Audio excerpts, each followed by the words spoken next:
So we literally recorded this video right as the Vikings were announcing that a bunch of players got put on COVID Reserve 19. Now, it doesn't really affect the list. We did mention Kyle Sluter in there once, but they just cut him because that's fun to do. But Cameron Bynum was the only young player who needs to play more. But with Ezra and Darisaw and O'Neal and Kendricks potentially out on the COVID list for Sunday, that does open up a lot of opportunities for guys that were making the case who need to play a lot on Sunday, especially since the season is out of reach. But anyways, we want to clear that up before we got Bynum is on the COVID list. Go.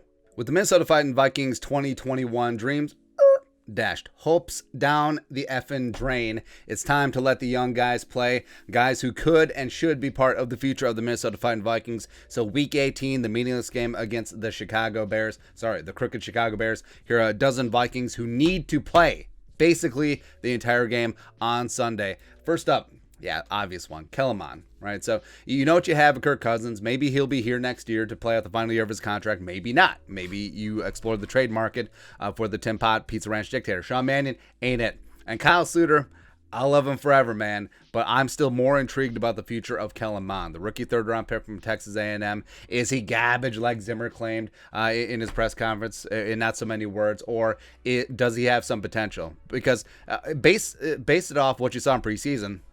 He had two pretty meh games, and then in the Chiefs game, he looked pretty damn good. So it's a little bit of mixed bag everything, and you don't know until you know, right? So get Kellen Mond out there, get some tape on him, and maybe he'll compete for next year, or maybe you do need to dip into the quarterback pool sooner rather than later in the draft. Next up, running back King, Kene, and Wangu. And I'm talking more than just returning kicks. Dalvin, I love him, man, but that shoulder gotta be throbbing. And also, I don't want to take a chance of Dalvin dinging something up hardcore, knocking on all the wood in a meaningless game. He's not challenging for the rushing title unless he runs for 1,700 or 700 yards in the foul game. So ice up, son. We also already know what you have in Alexander Madison. So King Kene, the pride of Iowa State, should get 20, 24 carries in the final game against the Bears. Would love to see that. Sticking with the offense, a couple wide receivers who should get more run. ISM, the 5th-round pick, the speedster from Iowa, as well as Diamond Dan Chisena.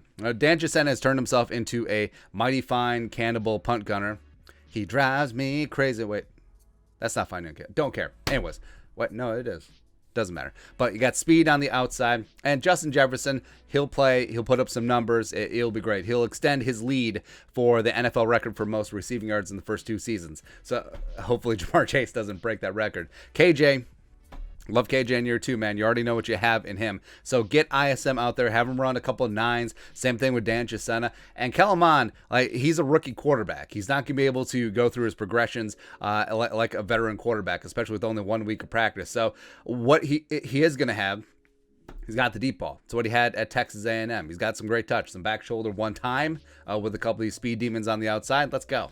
Let's go. And on the offensive line, of course, Wyatt Davis. No matter what, the 3rd-round pick from The Ohio State University has apparently been in the doghouse. Well, don't want to say doghouse, but it's clear that the current coaching staff does not have the time of day for him. So they've been relegating Wyatt Davis to the bench. He got in a game on field goal. Cool. And even though they had such a mess at right guard, it just didn't work out. But you got to get him in there, right? Because Wyatt Davis could become a potential starter for this team for a decade.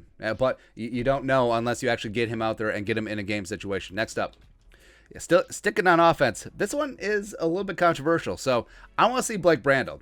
Blake Brandel, who's been the 6th offensive lineman all year long in heavy packages. They obviously see something in the former 2020 6th-round pick.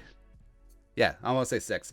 Might be 5th. No, it's 6. Out of the Oregon State University. Now, he was a left tackle by trade in college. He's played basically tight end this year for the Vikings. He has been a backup at guard. Put him at right tackle.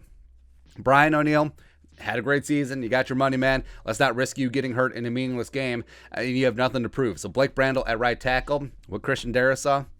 Let's go. Let's go, man. Defensively, so I'm taking out guys who already play a ton. DJ Wam is a de facto starter. Armand for Watts is getting his snaps in there as well. But 2 guys on the defensive line who I want to see more.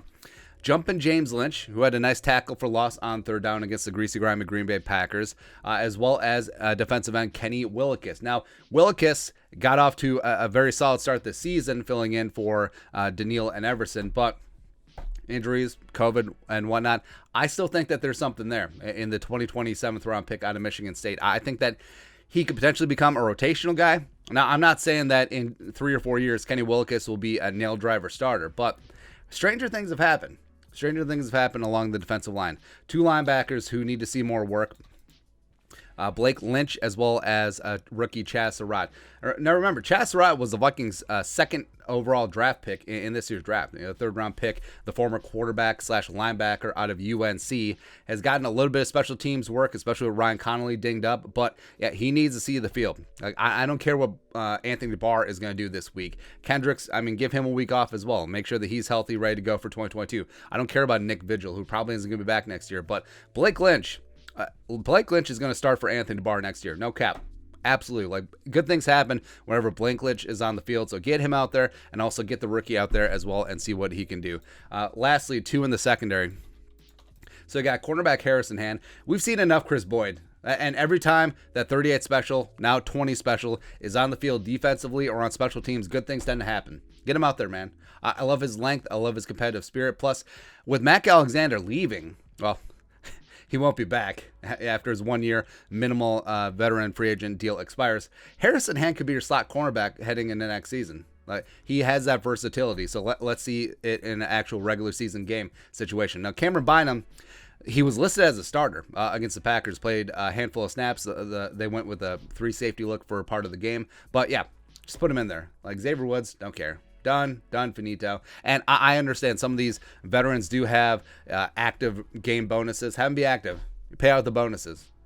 Do that up. Or if players are close to statistical incentives, just pay them out, because this is an investment in the future.